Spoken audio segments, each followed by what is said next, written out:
സഹോദരി റുക്സാനയോടാണ് അടുത്ത ചോദ്യം. മുസ്ലിം സ്ത്രീകളെ രംഗത്തിറക്കുന്നതിൽ ജമാഅത്തെ ഇസ്ലാമി കാണിക്കുന്ന കാർക്കശ്യം യഥാർത്ഥത്തിൽ മുസ്ലിം സ്ത്രീകളെ വഴിതെറ്റിക്കുന്നില്ലേ? ഒരു പരിധിവരെ ഫെമിനിസം വളർത്തുന്നതിന് കാരണമാകുന്നു. ഇത് ഇസ്ലാമിന്റെ നിലപാടുമായി ഒത്തുപോകുന്നുണ്ടോ? ജിയോ സംസ്ഥാന പ്രസിഡന്റാണ് റുക്സാന. ബിസ്മില്ലാഹിർ റഹ്മാനിർ റഹീം.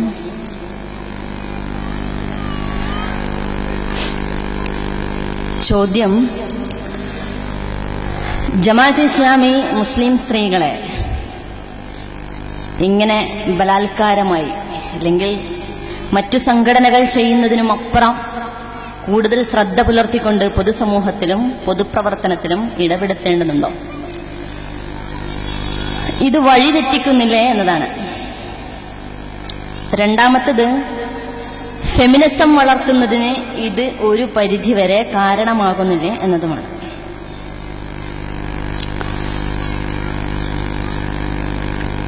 അപ്പോ ജമാഅത്തെ ഇസ്ലാമി സ്ത്രീവിരുദ്ധമാണ് എന്ന നിലപാട് ജമാഅത്തെ ഇസ്ലാമിയെ വിലയിരുത്തുകയും വിമർശിക്കുകയും ചെയ്യുന്ന ആളുകൾ ഇത്ര വർഷക്കാലമായും പറഞ്ഞുകൊണ്ടിരിക്കുന്നു എന്ന് സെക്യുലർ ലിബറൽ വായനകളിൽ നിന്ന് നമുക്ക് മനസ്സിലാകുമ്പോൾ, ഒരു വശത്ത് പറയുന്നത് ഇങ്ങനെ പുറത്തിറക്കിയാൽ ഇവർ വഴിതെറ്റിപ്പോവില്ലേ എന്നതാണ്. എനിക്ക് തോന്നുന്നു നമ്മളെ തന്നെ വിലയിരുത്തുന്ന ഈ അവസരത്തിൽ പോലും സ്ത്രീയുമായി ബന്ധപ്പെട്ട വിഷയങ്ങളിൽ ഇന്നും വന്നുകൊണ്ടിരിക്കുന്ന ചോദ്യങ്ങൾ: അവൾ വഴിതെറ്റുകയില്ലേ? കുടുംബമല്ലേ പ്രധാനം? പ്രണയത്തിൽ അവൾ അകപ്പെടുകയില്ലേ? ഇനിയും വരുന്നുണ്ട് ക്വസ്റ്റ്യൻ ഒരുപാട്. എനിക്ക് നിരാശയാണ് ഇത്തരം ചോദ്യം കേൾക്കുമ്പോൾ തോന്നുന്നത്. പ്രസ്ഥാനത്തിനോടല്ല, ഇസ്ലാമിനെ പ്രതിനിധീകരിച്ചു സംസാരിക്കുന്നവർ ഒരു വശത്ത് നടത്തിക്കൊണ്ടിരിക്കുന്ന പ്രചരണ പരിപാടികൾ, അത് ഇവിടെ സൃഷ്ടിച്ചെടുത്ത ഒരു മനോഭാവത്തെ മാറ്റിയെടുക്കുവാൻ ഇനിയും എത്രയോ കാലം കൂടുതൽ നമ്മൾ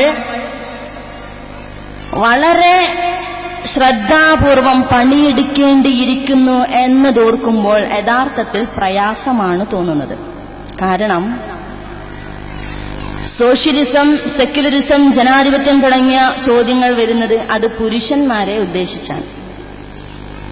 മുസ്ലിം സ്ത്രീകളെ ഉദ്ദേശിച്ചുള്ള ചോദ്യങ്ങൾ എന്നുമുള്ളതുപോലെ ഇതാണ് എന്ന് വരുമ്പോൾ എവിടെയോ പിഴച്ചു പോയിട്ടുണ്ട് എന്നർത്ഥം. ജമാഅത്തെ ഇസ്ലാമിയുടെ ചരിത്രം എനിക്ക് തോന്നി, ഞാൻ വായിച്ചു തുടങ്ങിയപ്പോഴേ 2009 കോഴിക്കോട് നടന്ന സൗന്ദര്യ മത്സരത്തിനെതിരെ നടന്ന സമരമായിരിക്കും ആദ്യത്തേതെന്ന്. പക്ഷേ പ്രബോധനം വാരികയിൽ നമ്മുടെ ചരിത്രത്തെ സമർപ്പിക്കേണ്ടതുണ്ട് എന്ന് തുടങ്ങിയ വായനയിൽ വെറുതെ ഒന്ന് വായിച്ചു നോക്കിയപ്പോൾ, കുറച്ച് പൊടുതട്ടി നോക്കിയപ്പോഴാണ് മനസ്സിലായത് 1984 GIO രൂപീകരിച്ചതിന്റെ 2 വർഷത്തിനു ശേഷം 1986 കേരളത്തിലുടനീളം ഒരു കേരള യാത്ര GIO നടത്തിയിട്ടുണ്ട് എന്നറിഞ്ഞപ്പോൾ അൽഹംദുലില്ലാഹ്, കവലപ്രസംഗങ്ങളിലൂടെ സ്ത്രീപീഡനത്തിനെതിരെ ശക്തിയുക്തം അവർ ഈ കേരളീയ സമൂഹത്തിൽ നിലനിന്നിട്ടുണ്ട് എന്നറിഞ്ഞപ്പോൾ ഒടുവിൽ ആ യാത്ര തിരുവനന്തപുരത്ത് വെച്ച് അവസാനിപ്പിച്ച് പി രാമചന്ദ്രൻ, അന്ന് ഗവർണറായിരുന്ന പി രാമചന്ദ്രന് നിവേദനം സമർപ്പിച്ചു എന്നറിഞ്ഞപ്പോൾ ഒരുപാട് മുന്നോട്ട് പോയിട്ടുണ്ട് പ്രസ്ഥാനം എന്നത് ഒരു വശത്ത്. ഈ വഴിപിഴക്കുക എന്നത്, വഴിതെറ്റുക എന്ന് പറയുന്നത്, നേരത്തെ റഹ്മാ ടീച്ചർ സൂചിപ്പിച്ചതുപോലെ പെണ്ണ് പെണ്ണിനെയല്ല പ്രണയിക്കുന്നത് എന്ന് ഞാൻ കരുതുന്നു. പെണ്ണ് പ്രണയിക്കുന്നത് ആണിനെയാണെന്ന് കരുതുന്നു. സ്വാഭാവികമായും ആണിന് എന്തൊക്കെ സദാചാര ബോധങ്ങളുണ്ടോ അത് തന്നെയാണ് ഇസ്ലാം പെണ്ണിനും പറഞ്ഞിട്ടുള്ളത്. അത് പ്രവർത്തന മണ്ഡലത്തിൽ അവർ ഇറങ്ങുന്നതോടുകൂടി ഊരിപ്പോകുന്ന ഒരു സാധനമല്ല സദാചാരം എന്നതാണ് ഇസ്ലാമിന്റെ പാഠമെന്നത് ആദ്യം നമ്മൾ മനസ്സിലാക്കണം. അതിനുദാഹരണം വിശുദ്ധ ഖുർആനിൽ തന്നെ എനിക്ക് തോന്നുന്നു, ഇന്ന് നമ്മൾ സ്വേച്ഛാധിപത്യത്തെക്കുറിച്ച്, ഏകാധിപതിയായി സംസാരിച്ചു കൊണ്ടിരിക്കുന്ന NDA സർക്കാരിനെ കുറിച്ച് സംസാരിച്ചു കൊണ്ടിരിക്കുമ്പോൾ അങ്ങനെയുള്ള ഒരു ഭരണാധികാരിയുടെ ഭരണതന്ത്രത്തെക്കുറിച്ച് അല്ലെങ്കിൽ പാർലമെന്റിൽ കുറെ നാളായി പ്രതിപക്ഷത്തിന്റെ സംസാരത്തിന് മറുപടി ഞാൻ പറയില്ല എന്ന് ഒരു ജനാധിപത്യ സ്വഭാവത്തിലൂടെ തെരഞ്ഞെടുത്ത ഒരു പ്രധാനമന്ത്രി തീരുമാനിക്കുന്ന ഈ കാലഘട്ടത്തിൽ പക്ഷേ ഫിർഔൻ എന്ന ഇന്നേത്തരം ലോകം കണ്ട ഏറ്റവും വലിയ സ്വേച്ഛാധിപതിക്കെതിരെ അദ്ദേഹം തന്റെ ഭർത്താവായിരുന്നിട്ട് കൂടി നജ്ജിനി മിൻ ഫിർഔന വ അമലിഹി എന്ന് പ്രാർത്ഥിച്ച ആസിയ ബീവിയാണ് ഞാൻ വിചാരിക്കുന്നു ആദ്യത്തെ ഈ സ്വേച്ഛാധിപത്യത്തിനും ഏകാധിപത്യത്തിനും എതിരെ ശബ്ദിച്ചിട്ടുണ്ടെങ്കിൽ അത് ആദ്യത്തെ സ്ത്രീ ആസിയാണെന്ന് ഞാൻ ഉറച്ചു വിശ്വസിക്കുന്നു. ആ ശബ്ദത്തെ ഇന്ന് ഇവിടെ ഇനി ജീവിച്ചിരിക്കാനിരിക്കുന്ന സകല വിശ്വാസികളും നിരന്തരമായി വായിച്ചു കൊണ്ടിരിക്കുന്ന വിശുദ്ധ ഖുർആനിന്റെ വേദഗ്രന്ഥത്തിൽ അതുണ്ട് എന്നത് തന്നെയാണ് സാക്ഷ്യം. ഇവിടെ വഴിതെറ്റുക എന്നത് പ്രവർത്തന മണ്ഡലത്തിൽ പെണ്ണിറങ്ങിയാൽ വഴിതെറ്റുക എന്നതല്ല, മറിച്ച് ഇന്നി ജാഇലുൻ ഫിൽ അർളി ഖലീഫ എന്ന് പറഞ്ഞത് ഖലീഫ എന്നത് ആണിനെ കുറിച്ചല്ല, ഖലീഫ എന്നത് മനുഷ്യനെ കുറിച്ചാണ്.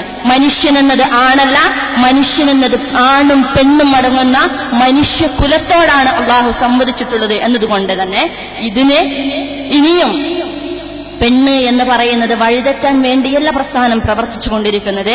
അതിനുള്ള ഒരുപാട് ഇസ്ലാമിന് തന്നെ സമുദായത്തിന് തന്നെ അഭിമാനിക്കാവുന്ന തരത്തിലുള്ള അതിനുള്ള പ്രതിഫലങ്ങൾ ഇന്ന് സമുദായം തന്നെ ഭക്ഷിച്ചുകൊണ്ടിരിക്കുന്നുണ്ട്, നുകർന്നുകൊണ്ടിരിക്കുന്നുണ്ട്, അഭിമാനിച്ചു കൊണ്ടിരിക്കുന്നു എന്നതിൽ തന്നെ ഇൻഷാ അല്ലാഹ് ഇത്തരത്തിലുള്ള ഇസ്ലാമിന്റെ ജമാഅത്തെ ഇസ്ലാമിയുടെ നിലപാടുകൾ ഇസ്ലാമുമായിട്ട് ഒത്തുപോകുന്നുണ്ടോ എന്ന ചോദ്യത്തിന് ഒരു പ്രസക്തിയുമില്ല. കാരണം ചരിത്രം നമ്മളോട് പറഞ്ഞുകൊണ്ടിരിക്കുന്നു. നേരത്തെ റഹ്മാവിത്ത പറഞ്ഞു, ആര് പെണ്ണ് ആര് ആണ്, എന്താണ് നിന്റെ ബാധ്യത എന്നിടത്ത് സ്ത്രീയും പുരുഷനും എന്നതില്ല എന്ന് കാലങ്ങളായി നമ്മൾ പറയുന്നുണ്ട്. പക്ഷേ ഇത്തരം ചോദ്യത്തിൽ നിന്നും മാറി എന്താണ് ജമാഅത്തെ ഇസ്ലാമിയുടെ നേതാവായ ഇന്ന് സ്ത്രീയുടെ ആ നിലപാട് ഞങ്ങൾക്ക് ചെറിയ അഭിപ്രായ വ്യത്യാസമുണ്ട് എന്ന് പറയുന്ന വിശാലമായ ഒരു കാഴ്ചപ്പാടിലേക്ക് നമ്മുടെ ചോദ്യങ്ങളും ചിന്തകളും മാറണം എന്നുകൂടി പറഞ്ഞുകൊണ്ട് ഞാൻ എന്റെ വാക്കുകൾ അവസാനിപ്പിക്കുകയാണ്. വാഹൃദാവാന അൽഹംദുലില്ലാഹി. അസ്സലാമു അലൈക്കും.